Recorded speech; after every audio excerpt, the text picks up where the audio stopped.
Tapik sa mukha ko na pabalik sa akin sa wisyo, ngunit nahihirapan pa rin lumanghap ng hangin. Tumango lamang ako upang hindi ito mag-alala, ngunit humigpit din ang kapit ko sa braso niya. Lagot ako kay Sir Kian nito. Dinig kong bulong niya bago ako alalayan pa upo. Inom ka muna ate. Inabot ko ang bottled water at agad na uminom doon. Naninikip pa rin ang dibdib ko sa amoy. Naiwan pa ang amoy ng dalaga, kaya pakiramdam ko'y pinipiga ang ulo ko. May alcohol ka ba, Nikki? Mahinang tanong ko. Meron ate, bakit? Nilabas nito ang alcohol, kinuha ko yon at agad na nagwisik sa paligid. Kahit paano ay natabunan ang amoy ng pabango ng babae sa amoy ng alcohol. Doon lamang ako nakahinga ng maluwag. Gumaan ang pakiramdam ko at nawala ang sakit ng ulo ko. Salamat. Nahilo kasi ako sa pabango niya. Tukoy ko sa dalaga. Inabot ko ang alcohol sa kanya ngunit nilapag na lang niya iyon sa mesa. Malakas nga ang amoy ate, pero mabango naman. Kumibit balikat ito at nangunot pa ang noo. Akala ko'y maayos na ako. Ngunit nang tawagin ang numero ng dalaga at dumaan pa sa harap namin, ay nahilo na naman ako sa amoy niyang naiwan sa hangin. Tila bumaligtad ang sikmura ko. Napalunok ako upang maiwasang masuka. Nagwisik ako ulit ng alcohol. Hindi ko talaga gustong amoy. Para na yung pinapatay ang sistema ko. Ayos ka lang ate? Namumutla ka ulit. Nag-aalalang dumukwang si Nikki sa harap ko at sinilip ang aking muka. Nasusuka ko, Nikki. Mahinang bulong ko na kinalaki ng mga mata niya. Naku, tara sa banyo. Akmang hihilain niya ako patayo ngunit pinigilan ko siya. Pamaypay na lang, Nikki. Hiling ko. Makakaya naman sigurong mapigilan sa pamaypay. Ngunit kung pupunta pa ng banyo ay baka matawag na ulit kami at baka masira lang ang makeup ko. Natatarantang umabot ito ng folder at siya na mismong nagpaypay sa akin. Allergic ka ba sa pabango ate? Hindi ko lang talaga kinayang sobrang bango. Bahagyang lumuwag ang pakiramdam ko sa hangin. Binura na niyo ng pabango ng dalaga. Kumalma ang sikmura ko at gumaan ang ulo ko. Tapos na! Balik na kayo ulit sa stage. Tawag sa amin ang gurong katabi ng MC. Huminga ako ng malalim at tumayo. Humilera kami ulit sa sunod-sunod na lumabas sa entablado. Hindi pa talaga ganoon kaayos ang pakiramdam ko. Kaya naman halos malula at manlabo ang tingin ko sa liwanag ng ilaw sa labas. Basta lang akong naglakad at pilit kinakalma ang sarili ko. Hindi na ako makangiti. Hindi ko na rin maintindihan ang MC. Malabo na rin ang dagat ng tao sa paningin ko. Mas nasilaw lang ako sa mga ilaw na nagkalat. Number 10! Banayad akong inalalayan ni Nikki sa gitna. Malamig ang kamay niya at mukhang kinakabahan. Pilit akong ngumiti. May 4 pa na nasa kaliwang gilid ko. Nawala nga lamang ang ngiti ko matapos maamoy ang tumabi sa kanan ko. Pumasok ang amoy mula sa ilong ko patungo sa ulo. Sumakit lalo ang ulo ko tila bumaliktad na naman ang sikmura ko. Pigil ko nang huminga huwag lang tuluyang masuka. Hi po! Bati pa nito ngunit hindi ko matingnan. Ayaw kong magsalita sa takot na masuka. Ramdam ko ang pag-akit ng asim sa lalamunan ko. Huminga ako ng malalim kahit babasta na lang ako nakatayo roon. At sa harap ang tingin. Nanginginig ang kalamnan ko at naluluha ang sulok ng mga mata ko sa pagpigil na musika. Maging ang mga tuhod ko ay gustong bumigay. Ayos ka lang ate? Bulong ni Nikki. Hindi ko na kaya, Nikki. Masusuka na ako. Mahinang bulong ko. Halos pigilan kong hininga ko para lang hindi masuka. Pilit ko pang kinakagat ang labi. Kaya mo pa ba? Tara, tulungan kita sa banyo ate. Hinawakan nito ang braso ko ngunit pinigilan ko siya. Ako na lang. Dito ka lang sa stage. Baka manalo ka. Mas mahinang bigkas ko bago binitiwan ang kamay niya. Hindi ko na siya hinintay na sumagot. Agad akong tumalikod at naglakad pabalik sa backstage. Dinig ko pang singhapan ng ilang tao at ang tunog ng upuan. Nanlalabo ang mga mata ko at umaalo na sa aking paningin ang nilalakaran ko. Nagkawatak-watak ang paghinga ko at hindi na ako umabot sa banyo. Basta ko nalang hinila ang sa tingin ko ay basurahan at doon sumuka. Masakit sa tiyan at lalamunan. Masakit sa ulo at tila namimigat ang katawan ko. Dumuwal pa ako kahit puro laway lang naman. Ramdam ko pa ang pawis sa noo ko at ang pagtulo ng luha ko sa mata ko. Napaluhod na ako at pilit na sumuka. May gusto akong ilabas na hindi ko mailabas. Tila hinahalukay ang sikmura ko. What happened? Lalo lang akong nasuka pagkarinig sa boses niya.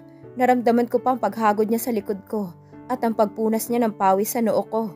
Here, inabutan ako nito ng bottled water na agad kong kinuha at pinangmumog. Ilang beses pa ngunit hindi magawang umayos ng pakiramdam ko. Feeling better?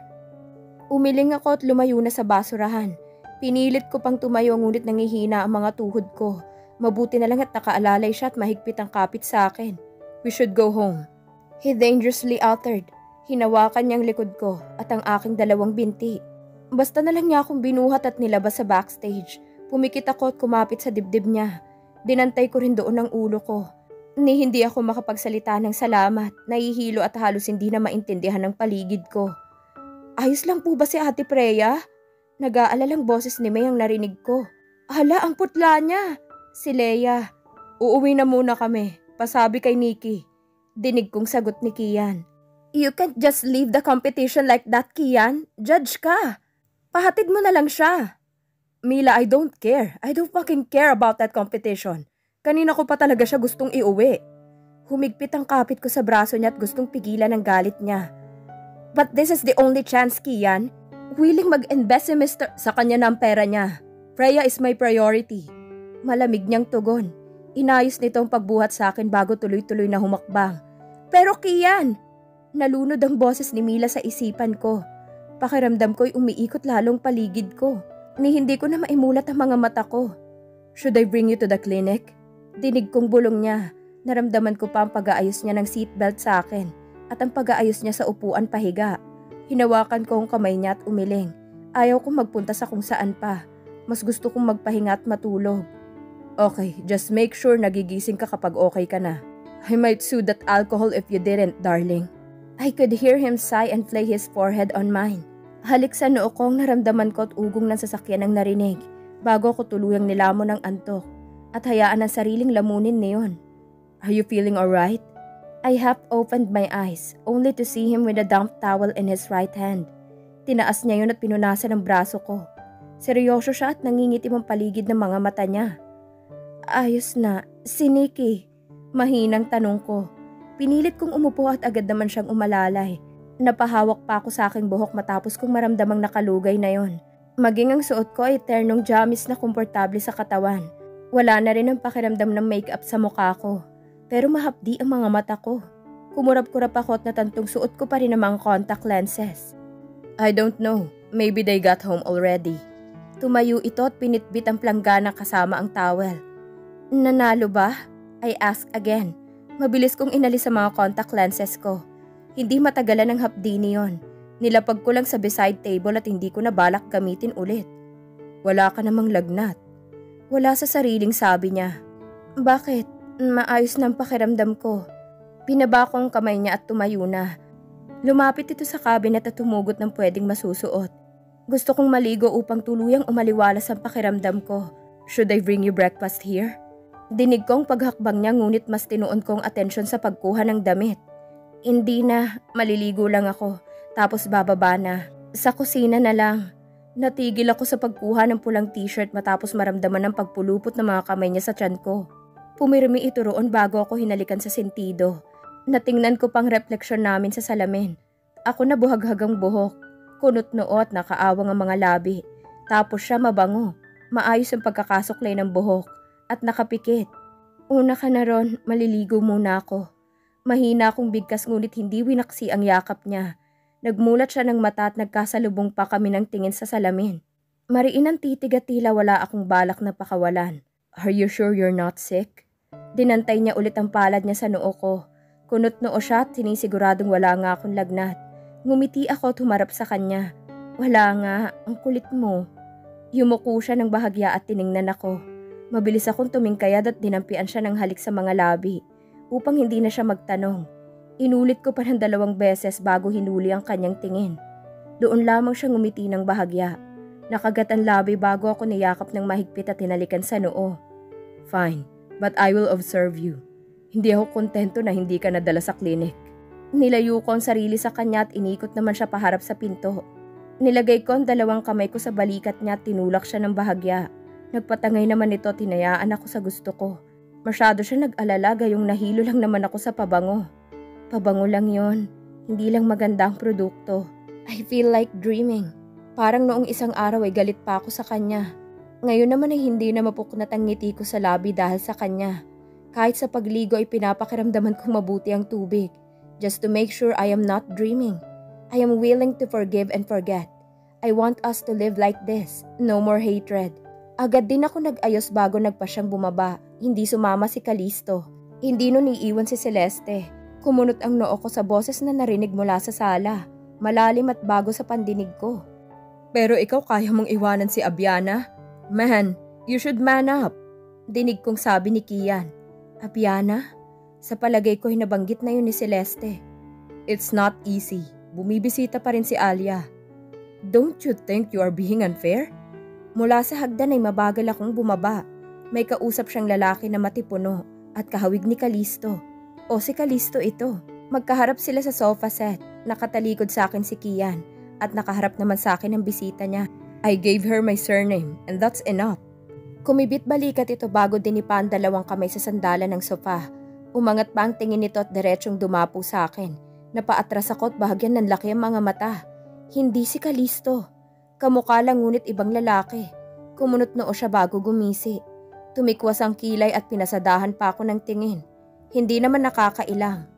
Is she your teacher? He smirked and raised his brow to Kian. Mabilis na nilingon ako ni Kian. Napatayo pa siya at sinalubong ako agad.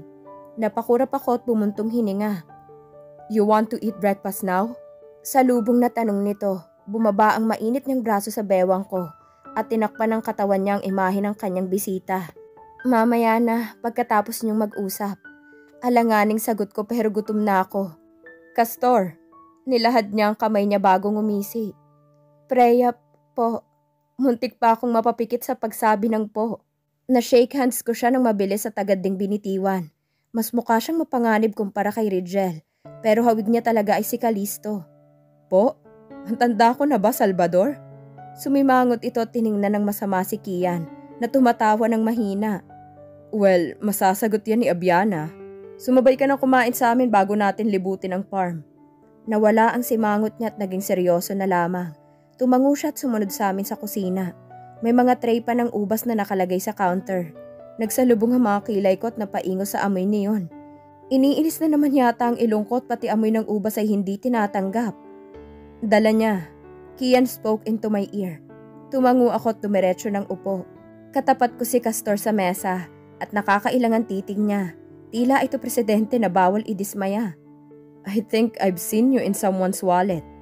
Humisi siya at binalingan ng tingin si Kian. Wallet?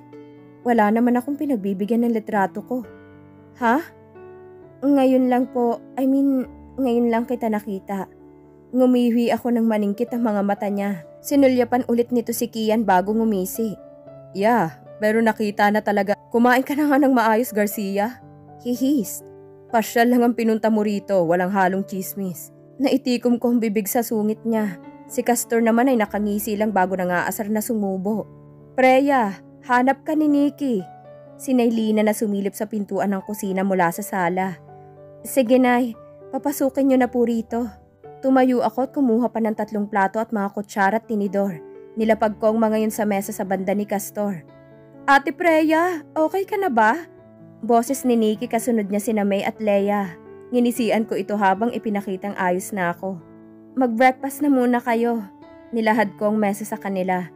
Hindi kami tatanggi, Ate Preya. Nauna na si Nikki na umikot sa mesa.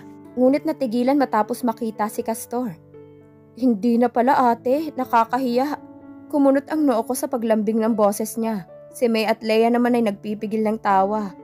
You can join us, ayos lang naman. Pinilit sila ni Kian at hindi na nakatanggi pa. Maayos na nakaupo ang dalawa pero si Nikki ay galaw ng galaw. Hindi mapirme sa papiano niya. Are you alright? Kunot noong tanong ni Castor kay Nikki. Matapos mapansin ang paggalaw nito. Maayos naman po pero may social media account po ba kayo? Add ko po kayo. Muntik kong maibuga ang tubig na iniinom ko sa sinabi niya. Sila May at Leia ay natatawa lang at nagbubulungan. Si Kian ay nakangisi lang habang si Castor ay salubong na ang kilay. Hindi na yan pwede, Nikki. He's married. Ngising sagot ni Kian. Garcia, sa labas na tayo. Nangiti ako at pilit kinalma ang pagwawala ng puso ko. Naagaw lang ni Nikki ang atensyon ko na magsalita ito. Sayang Ate Preya, type ko. Inis na bulong nito. Lahat naman type mo. Pabirong irap dito ni May. Sasagot pa sana si Nikki ngunit pinigilan ko na. Baka mamaya ay mag-away pa sila. Mas gusto kong malaman kung nanalo ba kami. Sa tingin ko ay may pag-asa naman. Tumikim ako at nahuli ang tingin ni Nikki. Panalo ba, Nikki? Tukoy ko sa competition. Nakangiti pa ako kahit kinakabahan. Natigilan nito at napatitig lang bago bumuka ang mga labi. Nikki, panalo o talo? Muling tanong ko. Ngumuso ito at nilaro ang pagkain niya. Bumuntong hininga pa. Third lang ate, okay na rin yun. Ngumiti ito ng maliit ngunit bumalik din sa pagkakanguso. Bagsak kasi tayo kay Ate Mila.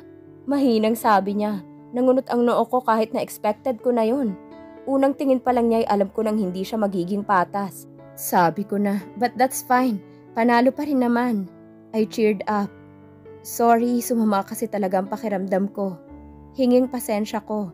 Kung hindi lang sumama ang pakiramdam ko ay baka nakompronta ko si Mila sa resulta. Ayos lang yun ate. Di ko lang matanggap na nilaglag ako ni Ate Mila. Bumagsak ang balikat nito at nilaro muli ang pagkain. Maging ako tuloy yung hindi maiwasang malungkot. Alam kong close sila kay Mila kaya't hindi nila ina-expect na gano'n ang magagawa nito.